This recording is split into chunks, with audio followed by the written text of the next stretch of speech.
Aku tahu sejak kami berjumpa pertama kali. Aku tahu aku akan jatuh hati. Aku merasa sejak kau mendekat. Aku merasa kami akan menjalin dan mengikat. Kami dipertemukan dalam sebuah klub bernama Firasat. Kaulah pencetusnya. Seperti katamu, firasat adalah bahasa hati yang terlupa. Dan kau ingin memberikan fasilitas kepada orang-orang, menghidupkan kembali kemampuan mereka dalam membaca hati. Mungkin kau anomali dengan kemampuanmu. Dan dengan adanya klub ini, kau jadi tak merasa sendiri lagi.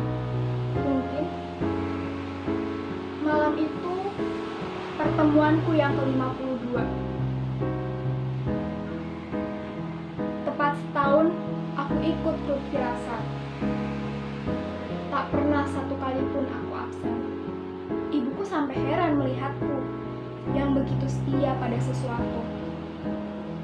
Lalu pertanyaan ibu mengalun di telingaku.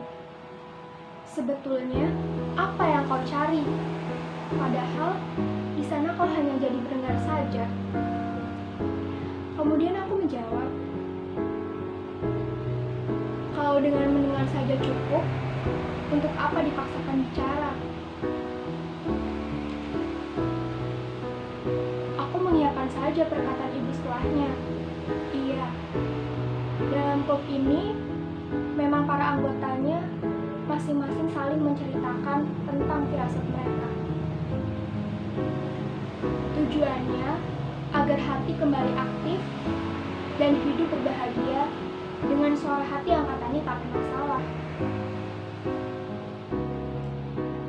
Saat kepala sibuk berencana dan kelamun tak karuan, hati mulai bicara dengan alam, dengan malaikat, dan dengan hati-hati yang lain. Petunjuk dan tuntutan hidup ada di mana-mana. Hanya saja kita tak terlatih untuk membacanya. Dan dengan klub ini, kami belajar bersama-sama. Belajar membaca, belajar mengeja, dan belajar menyuarakan suara hati. Namun, bukan itu tujuanku.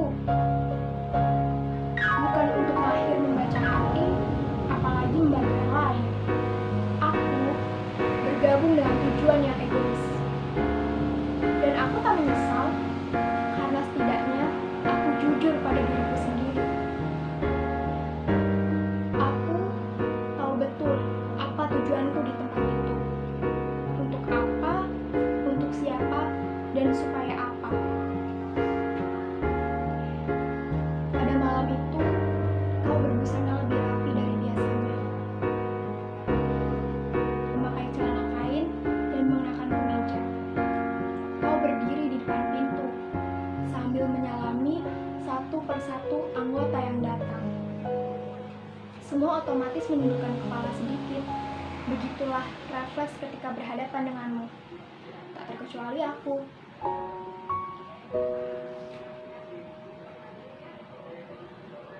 Kau mengucapkan terima kasih dengan wajah sumringah setelah menerima sekotak kue dariku.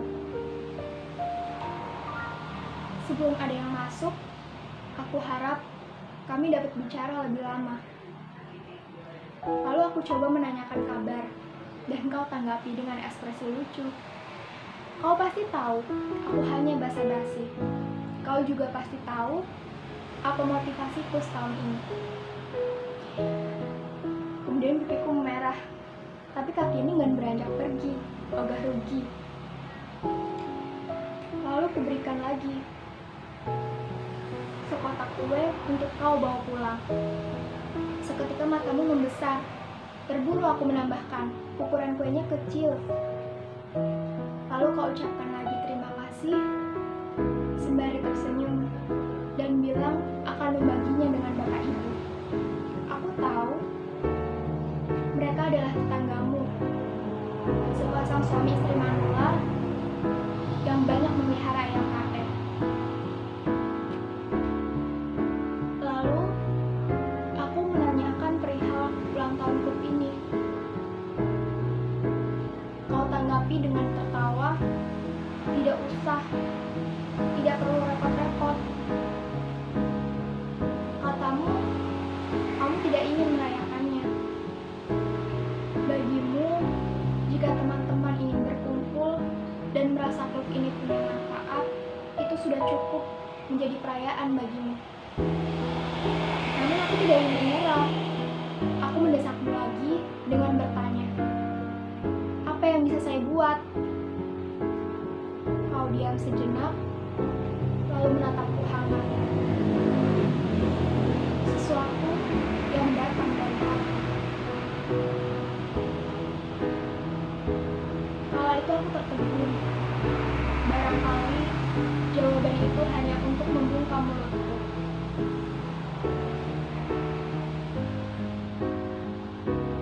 Aku merekam detik itu. Bagaimana kau mengucapkannya? Bagaimana caramu menatapku? Dan bagaimana rongga dadaku mulai menghangat. Lalu orang lain datang. Mau tak mau, aku harus bergerak maju, meninggalkanmu. Mendadak, aku ingin menangis. Tak ada yang lebih mengembirakan selain menerima teleponmu semalam. Katamu, Bapak Ibu ingin bertemu dengan yang membuat kue.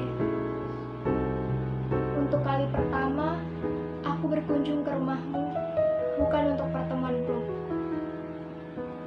Dan mungkin untuk pertama kalinya, kami bicara soal hati dalam arti yang sesungguhnya.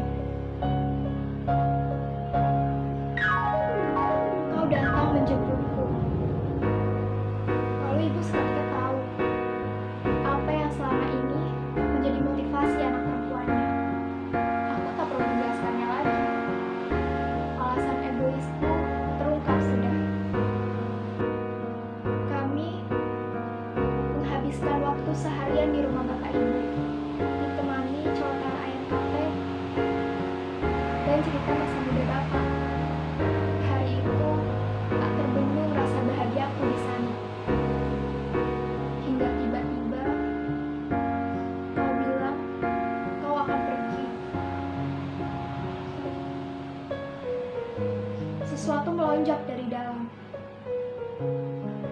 Lalu aku duduk tertegap sembari bertanya, pergi kemana? Kau sontak menoleh dan merasa ada nada panik yang mencuat dalam kalimat tanyaku. Ke tempat orang tua, sudah lama tidak pulang, jawabmu kemudian. Aku tahu orang tuamu tidak tinggal di pulau ini, dan kau bilang akan pergi sendiri. Lalu aku terdiam, kau terdiam, dan kami sama-sama terdiam.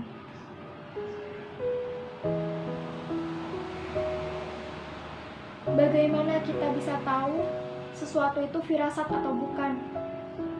Tanyaku tiba-tiba. Sambil meletakkan jari di dada, kau menjawab, cek ke dalam dan cek keluar.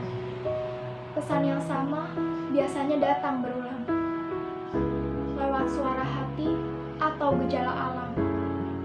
Dan biarpun pikiran ingin menyangkal, seluruh sel tubuh seolah sudah tahu. Lalu, aku kembali bertanya, lantas, bagaimana jika tak suka dengan apa yang dikatakan firasat? Katamu, aku hanya perlu menerima. Ketika belum terjadi, terima firasatnya. Ketika sudah terjadi, terima kejadiannya. Menolak, menyangkal, hanya akan membuat lelah. Apa perlu aku peringatkan? Jika saya beri peringatan kepada orang yang bersangkutan, apa kejadiannya bisa batal? Tiba-tiba berjalan ke arahku, duduk di hadapanku, dan menatapku lekat-lekat. Batal atau tidak, yang memang harus terjadi, akan terjadi. Kalau dirasa perlu memperingatkan, pasti akan dimampukan. Tapi kalau ternyata tidak perlu, sekuat apapun ingin, tak akan pernah bisa. Kau seolah menunggu sesuatu. Kau menunggu aku mampu mengucapkannya. Kau tahu, aku berusaha semampuku menyusun firasat yang membanjiri hati ini untuk diungkapkan. Meski mulutku setengah membuka dan hati mendesak ingin bercerita, namun tak ada satupun kata yang keluar, satupun tidak. Aku hanya ingin menangis. Seminggu ini, aku merasa ada yang salah dengan tubuhku. Ini bukan diriku yang ingin ku kenal. Telingaku seolah mendengar tiupan angin yang memanggil nama seseorang. Mataku menangkap pola awan di langit yang membentuk wajah seseorang. Kemarin, aku mencium wangimu di mana-mana. Dan saat ini, aku seperti melihat wajahmu di sana-sini. Aku ingin bertanya pada ibuku, bagaimana mungkin manusia tumpul bertransformasi menjadi anjing pelacak yang teramat peka saat bangun? Ibu, tolong aku. Dunia tak lagi sama. Hidup ini menjadi asing. Aku sedih untuk sesuatu yang tak aku tahu. Aku galau untuk sesuatu yang tak ada. Dan aku ingin menunjuk sesuatu yang bisa menjadi sebab. Tapi tak kutemukan apa-apa. Dan pada saat yang sama, tubuhku seolah berkata lain. Tubuhku seolah tahu sesuatu yang tak dapat digapai pikiran. Bisa kau bayangkan bagaimana rasanya jika tubuhmu menyimpan rahasia darimu? Kau baik-baik saja? Ibuku bertanya. Terpaksa aku mengangguk. Terpaksa semua baik-baik saja. Kusapukan pandanganku ke sekeliling. Dunia yang berjalan normal. Hidup yang terus bergulir seperti biasa. Semua yang harusnya baik-baik saja.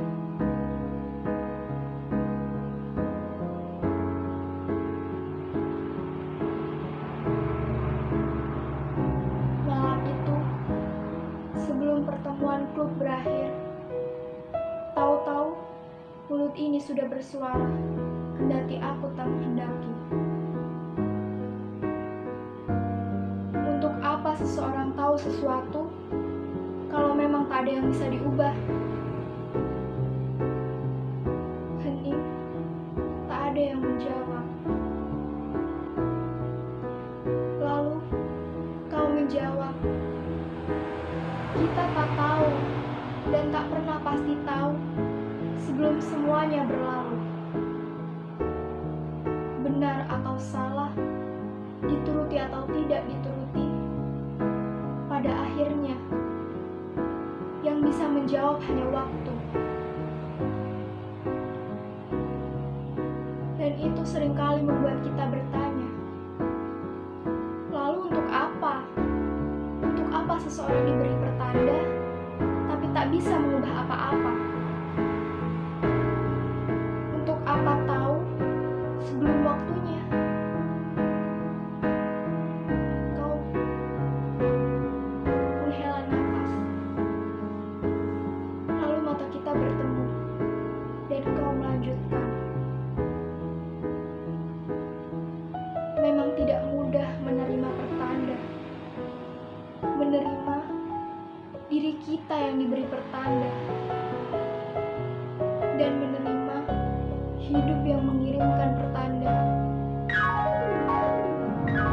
Firasat tidak menjadikan kita lebih pandai dari yang lain. Seringkali firasat justru menjadi siksa. Mendadak aku ingin murka. Badanku terasa gemetar menahan sesuatu yang ingin melonjak keluar. Mendadak aku ingin murka. Badanku terasa gemetar menahan sesuatu yang ingin meledak keluar. Jadi, untuk apa kita semua di sini? Kau menjawab sembari tersenyum. Untuk belajar menerima. Saat kita belajar menerima, kita juga belajar berdamai. Melalui firasat, kita belajar menerima diri dan berdamai dengan hidup ini. Kau sengaja menghampiriku, dan aku sengaja pulang paling akhir. Saya berangkat besok. Ucapmu untuk mengingatkanku kembali. Aku mengangguk dan berusaha tersenyum. Cepat pulang. Hanya itu yang dapat keluar dari mulutku. Kau mengajakku ke rumah bapak ibu minggu depan. Aku mendongak, menatapmu lekat-lekat. Mulutku kembali membuka, tapi tak ada suara. Aku hanya berdoa, semoga ada waktu. Semoga ada waktu.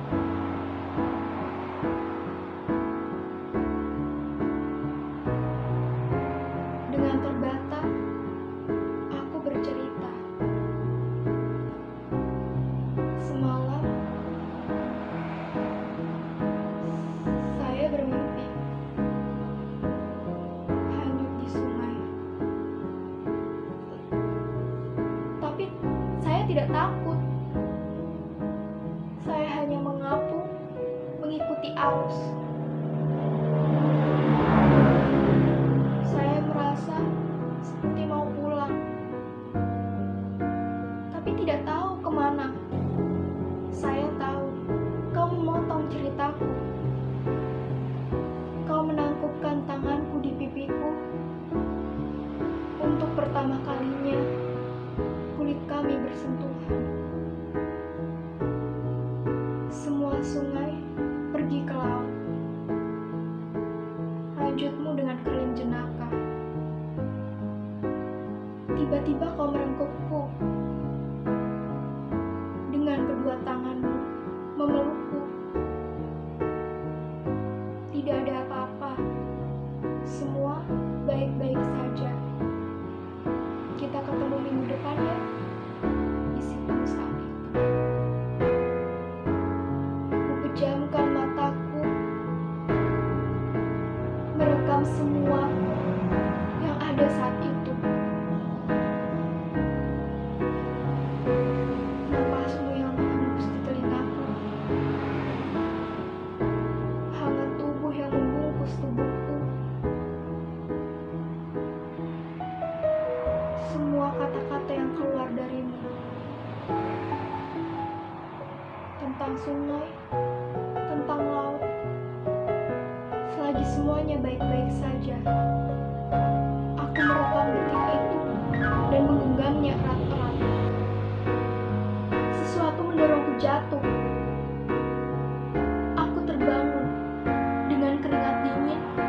dan jantung yang berdebar kencang. Ku cengkram ujung sarung bantal, beringkuk hingga lututku menyentuh dada. Sorot matahari masih menembus tirai jendela, pertanda hari belum malam. Aku tak tahu berapa lama aku tertidur, tapi tidur siang itu rasanya berlangsung sangat lama. Seolah dunia beracara sendiri tanpa menghendaki keterlibatanku. Perasaan tertinggal, perasaan dipecundangi. Ibu bilang aku baru sejam tertidur. Tidak mungkin. Rasanya aku seperti terlelap 1 minggu. Dunia seperti meninggalkanku. Dan aku hanya menutup mata 1 jam. Kemudian aku terkesiap. Sesuatu itu telah tiba. Datang tak diduga, bagai pencuri di tengah malam. Bagai petir pada siang hari. Bagai hujan di tengah kemarau panjang. Namun aku sudah tahu. Seluruh tubuhku selalu tahu. Seiring kakiku berlari menjauh, suara ibuku yang berteriak memanggilku pun lenyap oleh gemuruh hujan. Langit menghitam dan rinai turun berjuntai-juntai. Aku berlari menuju sesuatu yang tak aku tahu. Mulai panik dan hilang arah, langkahku berhenti. Tolong, jerit dalam hati. Aku tak suka dengan semua ini. Aku benci perasaan ini. Aku jadi teringat detik-detik yang kugenggam. Hanya ada senyummu, napasmu, bau tubuhmu. Dan hujan ini mengguyur semua hangat ini, menghanyutkan bersama sungai yang bermuara entah kemana. Hujan mendobrak paksa genggamanku dan merampas milikku yang paling berharga.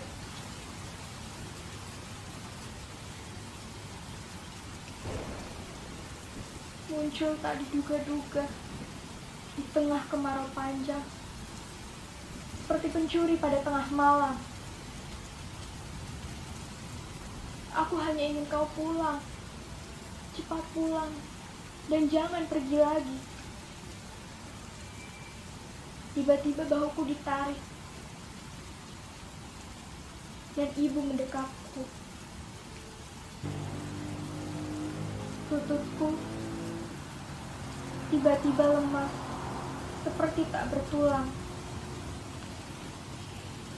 Dia sudah pergi.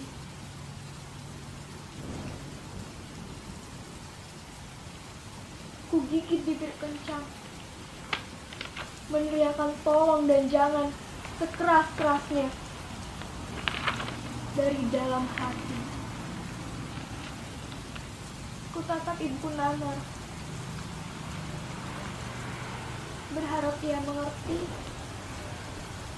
karena aku tak dapat bersuara.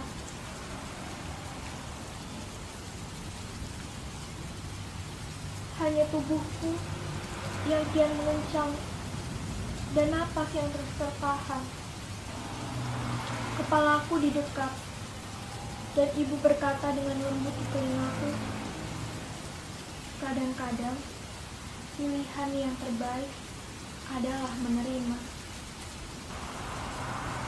Napasku mendadak lepas. Sesuatu hadir antara aku dan ibu. Sesuatu itu meminjamkan tangan-tangan tak terlihat yang dengan lembut membuka genggamanku untuk mendapatkan apa yang berharga bagiku. Sesuatu dalam hujan mengajakku untuk berdamai dengan firasat yang tak pernah kumaafkan dan berdamai dengan diriku sendiri.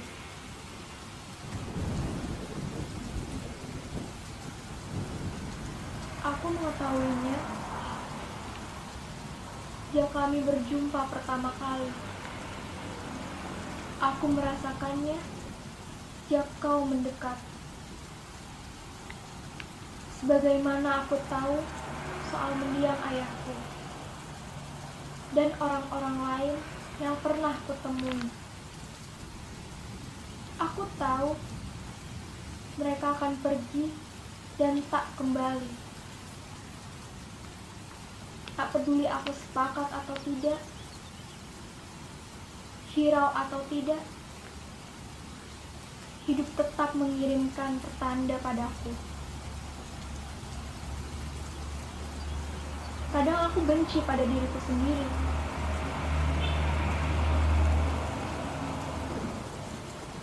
Tubuh aneh yang setiap berubah seringkali membuatku seperti orang gila. Namun, aku malah jatuh hati. Dan waktu tetap kaku, serta hidup tak mau tahu. Kau tetap saja pergi, tak kembali. Dan aku tetap diberitahu. Tepat saat hatiku tertambat. Bahkan firasat ini tak mampu menyelamatkanmu. Tak juga firasat yang kau miliki. Mata ketigamu atau ari-ari dua lapismu. Dengan mata berkaca-kaca, ibu menangkupkan tangannya ke wajahku. Semua baik-baik saja. Semua baik-baik saja.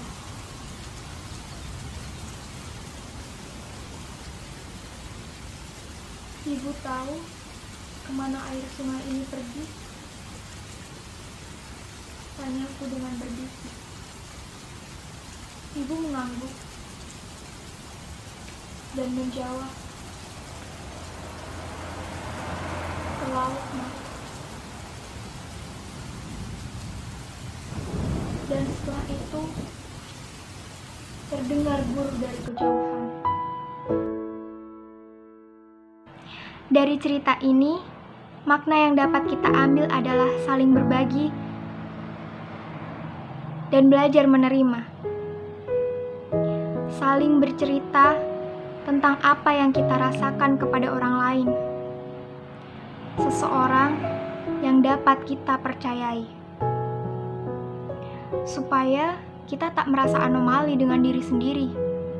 Supaya kita tak merasa sendiri hidup di dunia ini.